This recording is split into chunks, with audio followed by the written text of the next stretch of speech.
Guys, आज मैं फिर आ गई थी अपना सड़ा हुआ सा मुंह उठा के आप लोगों को अपने दिन का दिनचर्या बताने। तो ये जो मैं आपको पाइप से मैंगो शेक पीती हुई दिख रही हूँ ना, ये बस मेरे ड्रामे है, क्योंकि पिया मैंने मुंह लगा के ही है, क्योंकि पाइप से मैंगो शेक पिया ही नहीं जा रहा था। मैंगो शेक इतना गाढ़ा बना हुआ। और फिर मैं अब मैंगो शेक पी के निकल गई थी एग्जाम देने, क्योंकि आज मेरा फिर से एग्जाम था। मैं तो परेशान हो गई हूँ, इतना एग्जाम दे के मेरे को समझ नहीं आ रहा, पता नहीं कितने ही एग्जाम देने, एग्जाम खत्म ही क्यों नहीं हो रहे हैं। और भाई चलो अच्छी बात है कि आज सड़क का पानी तो सूख गया था, तो ईजिली मैं स्टॉप तक चली गई। एक तो मुझे अपने घर से मेरा स्टॉप भी इतना दूर लगता है ना, मेरी तो मौत आ जाती है। और आज तो मैं टाइम पे स्टॉप पहुंच गई थी, तो मैंने सही अपना फिट चेक भी बना लिया और बस आने से पहले थोड़ा रिकॉर्ड भी कर लिया। और फिर मैं बैठ गई थी बस में, और बस में बैठ के तो एकदम ऐसे गर्मी से एकदम बस में थोड़ी एसी चल रही होती तो राहत मिलती है। और आज मैं बैठी थी फर्स्ट सीट पे, सबसे आगे, एकदम सबसे आगे बैठी हुई थी कि आगे से आगे मेरे आगे कोई चेयर ही नहीं थी, और ड्राइवर का व्यू दिख रहा था मेरे को। और ये गेट बंद नहीं हो रहा था गाइज, मेरे आगे वाला गेट मैंने ना एक बार पकड़ के ऐसे बंद करने की भी कोशिश करी हो, पर ये बंद ही नहीं हो रहा था। मेरी बेइज्जती और हो गई, मतलब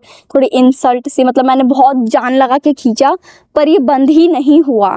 तो कोई बात नहीं, अब नहीं हुआ तो नहीं हुआ, इसमें हम क्या कर सकते हैं, वो गेट की मर्जी थी। और आज तो मेरे को बस में नींद भी नहीं आई, तो मैं अपना पढ़ते हुए चली आ रही थी। और फिर मैं ऐसे ही पढ़ते पढ़ते पहुंच गई थी कॉलेज, अपना रोल नंबर देखा और क्लास में बैठ गई फिर से रिवाइज करने, क्योंकि आज का पेपर तो मेरे को टफ लग रहा था। और ये मेरी दोस्त मेरे को पढ़ा रही थी कि थोड़ा बहुत इंपॉर्टेंट टॉपिक बता रही थी। और इतनी गर्मी थी ना भाई, आज तो मैं अपना पंखा भी लेके गई थी, और उससे मैंने मुंह पे थोड़ा फ्लैक्स कर लिया कि ओह मेरे पास भी पंखा है।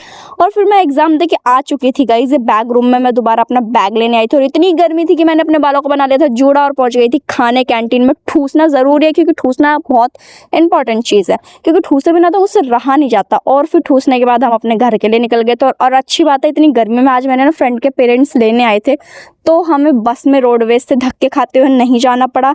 हम इजीली बिना किसी प्रॉब्लम के कार से बैठ के मैं अपने घर पहुंच गई थी। और घर पहुंच के मैंने देखा कि मेरे साहब इनका क्या तगड़ा मैच चल रहा था। इन्होंने मैच के चक्कर में ध्यान ही नहीं दिया कि मैं घर पे आ भी गई हूँ या नहीं। तो बस यही था आज का मिनी ब्लॉग। Bye bye.